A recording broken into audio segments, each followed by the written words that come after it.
Seperti yang kita tahu bahwa urin merupakan produk ekskresi yang terdiri atas zat sisa, metabolisme, dan diproduksi di ginjal. Seperti apa prosesnya? So let's check this out.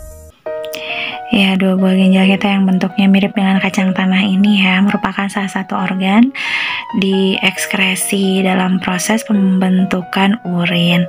Nah, ginjal sendiri memiliki panjang sekitar 10 cm, lebar 5 cm, kemudian ketebalannya sekitar 2-3 cm, dan memiliki berat sekitar 120-170 gram. Kemudian ginjal ini bersambung dengan dua saluran yang disebut ureter menuju ke organ kandung kemih, sementara dari kandung kemih keluar itu melalui uretra.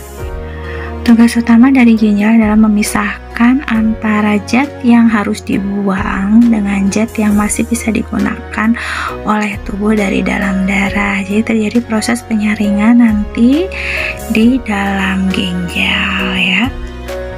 Ya, letak dari ginjal sendiri berada di bagian belakang rongga perut, lebih tepatnya di bawah diafragma ya. Kemudian posisinya tidak simetris karena yang sebelah kiri lebih tinggi dibandingkan dengan yang sebelah kanan. Bagian luar dari ginjal berbentuk konveks atau cembung, sementara bagian dalamnya berbentuk konkav atau cekung ya. Kemudian di sini juga terlihat ada ureternya, juga ada arteri dan pena ginjal ya, yang bertugas untuk memasukkan dan mengeluarkan darah. Ginjal ditutupi atau dilindungi oleh kapsul yang terdiri dari fibrosa. Kemudian bagian selanjutnya adalah korteks dan medula, dan bagian korteks juga medula ini tempat terjadinya proses pembentukan urin ya.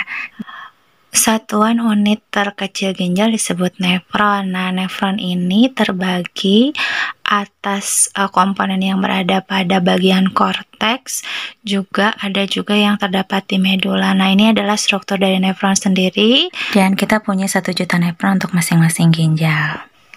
Dan ini bagian pertama yaitu glomerulus, kemudian dilindungi oleh kapsul Bowman. Selanjutnya untuk salurannya ada tubulus contortus proximal, lengkung Henle, dan tubulus contortus distal. Juga ada tubulus collectivus. Proses pembentukan urin terbagi menjadi 3 tahapan utama, yaitu ada filtrasi atau penyaringan, yang kedua ada reabsorpsi atau penyerapan kembali, dan yang ketiga ada sekresi atau augmentasi, yaitu penambahan zat dan pengumpulan zat itu sendiri ya di dalam proses pembentukan urin. Oke, kita mulai eksplor satu persatu ya. Filtrasi yaitu merupakan proses penyaringan darah yang mengalir di dalam tubuh kita di dalam glomerulus, yaitu berupa pembuluh-pembuluh kapiler yang dindingnya bertautan dengan kapsul Bowman ya, dan itu berlangsung setiap 5 menit sekali. Produknya berupa filtrat glomerulus atau urin primer yang masih mengandung zat-zat yang dibutuhkan oleh tubuh. Nah, saat terjadi infeksi pada glomerulus sehingga tidak bisa menyaring darah dan mengembalikan zat-zat yang masih dibutuhkan oleh tubuh kembali ke dalam darah, maka akan muncul sebuah kelainan. Di antaranya yang pertama ada albuminuria. Albumin itu artinya protein ya. Jadi ketika ditemukan dicek urin nih ceritanya, terus ada protein tuh di dalam urinnya, maka itu bisa jadi salah satu indikasi albuminuria. Juga misalnya terjadi infeksi pada glomerulus, maka itu disebut nefritis. Dan selanjutnya produk urin primer ini akan direabsorpsi atau diserap kembali pada tahap kedua di tubulus contortus proximal. Semua zat yang bermanfaatnya diserap lagi seperti glukosa, asam amino, untuk kembali ke dalam darah. Dan selanjutnya produknya itu berupa urin sekunder akan direabsorpsi kembali di lengkung Henle untuk diserap kembali NaCl, juga kelebihan air di situ ya. Dan sebagian kecil penyerapan air juga NaCl terjadi di tubulus distal ya, walaupun nanti di distal ada proses selanjutnya dari pembentukan urin. Nah, proses reabsorpsi itu dipengaruhi oleh hormon yang disebut dengan hormon ADH, di mana hormon ADH ini pun dipengaruhi oleh konsentrasi air yang ada dalam tubuh, juga emosi. Misalnya saat kita minum banyak atau tegang, ADH turun, kemudian reabsorpsi turun dan urinnya meningkat. Berbeda dengan kalau kita minumnya sedikit, maka ADH-nya banyak, kemudian reabsorpsinya naik dan urinnya sedikit. Kalau pada saat kita suhu dingin ya, atau suhu dingin emosi tadi, itu statusnya kan normal ya, jadi ADH-nya itu bisa turun naik sesuai dengan kondisi eksternal atau internal. Tapi ada satu kasus, yaitu diabetes insipidus, di mana kondisi ADH-nya akan selalu turun. Jadi ini salah satu kelainan hormon ADH akan selalu turun, maka otomatis reabsorpsinya pun akan selalu turun. Dan penderita diabetes insipidus, sebagai nama kelainannya, ini akan selalu mengeluarkan urin dalam jumlah yang sangat banyak karena gagal reabsorpsi. Ya, diabetes mellitus merupakan salah satu kondisi di mana glukosa yang ada dalam tubuh tidak bisa dirubah menjadi glikogen atau gula otot, sehingga menyebabkan ADH menjadi lebih sedikit disekresikan. Akhirnya reabsorpsinya pun sedikit dan urinnya banyak. Makanya gejala dari penderita diabetes itu kan salah satunya adalah pipis aja ya. Nah, pipis ajanya ini dikarenakan konsentrasi air tidak bisa diserap pada proses reabsorpsi. Jadi statusnya gagal proses reabsorpsi. Dan tahap terakhir itu adalah sekresi atau augmentasi, di mana pada kondisi ini terjadi penambahan ion K, juga pembentukan urin sesungguhnya yang terdiri atas urea, kemudian juga air, garam mineral, zat-zat beracun. Kalau misalkan kita minum obat tuh ya, semuanya keluar dalam atau dikumpulkan dalam urin sesungguhnya, di mana proses ini berlangsung di contortus distal juga collective foot. Nah, ini dia komponen yang terdapat dalam urin, yaitu 95% tersusun atas air, 5% larutan.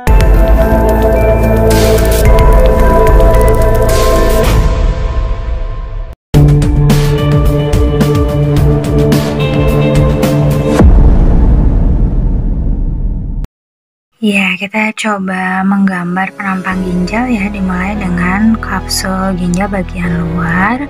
Ini adalah selaput pelindungnya, dimana jumlah ginjal kita tuh kan ada 2 ya, di rongga pinggang sebelah kanan dan kiri.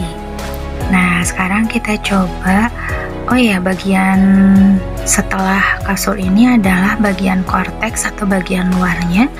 Dan sekarang kita menggambar medula. Jadi lokasi dari korteks itu ada di bagian luar medula. Nah, kita gambar medulanya. Selanjutnya medula ini akan bersambung dengan pelvis renalis, atau rongga ginjal, dan selanjutnya akan berhubungan dengan saluran ureter, di mana ureter ini akan menyambung dengan kandung kemih. Kita lebih perjelas lagi gambar medulanya.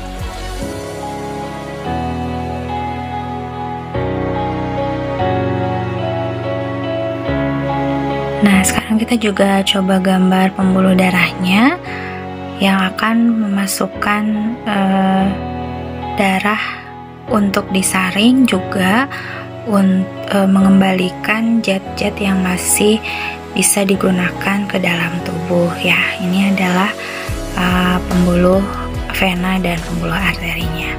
Itu dia penampang ginjal. Nah, selanjutnya kita coba gambar unit terkecil dari ginjal yang disebut dengan nefron, di mana ada 1 juta nefron dalam 1 ginjal.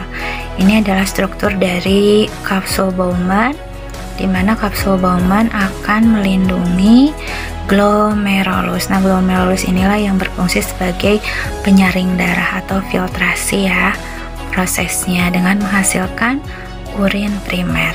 Nah, ini adalah saluran pertama, yaitu tubulus contortus proximal yang warna biru. Yang warna hijau ini adalah lengkung Henle, melengkung ya, itu keywordnya. Sambil diingat-ingat dan bersambung dengan saluran selanjutnya, yaitu tubulus contortus distal. Di tempat inilah terjadi proses reabsorpsi atau penyerapan kembali zat yang masih digunakan seperti glukosa, asam amino, nanti dikembalikan lagi ke dalam tubuh ya. Nah, produk reabsorpsi di tubulus proximal dan lengkung Henle juga distal itu disebutnya adalah urin sekunder ya. Tapi di distal juga sebelum berhubungan dengan, nah ini dia tubulus pengumpul. Di tubulus distal itu terjadi proses augmentasi atau sekresi untuk penambahan ion yang akan menjadikan urin sekunder menjadi urin sesungguhnya sebelum nanti ditampung di tubulus colectivus dan bersambung dengan pelvis renalis dulu ya. Nah, ini pelvis renalis baru nanti akan berhubungan dengan saluran ureter. Oke, itu tadi eksplor kita di ginjal. Yang jelas sayangi ginjalmu, karena kalau sudah sakit itu mahal ternyata. Dan selalu bersyukur dengan sehat yang kita miliki. So see you at the next video. Assalamualaikum. On this journey we will find our souls begin to intertwine. Your heart of gold so pure, divine. And I lost myself within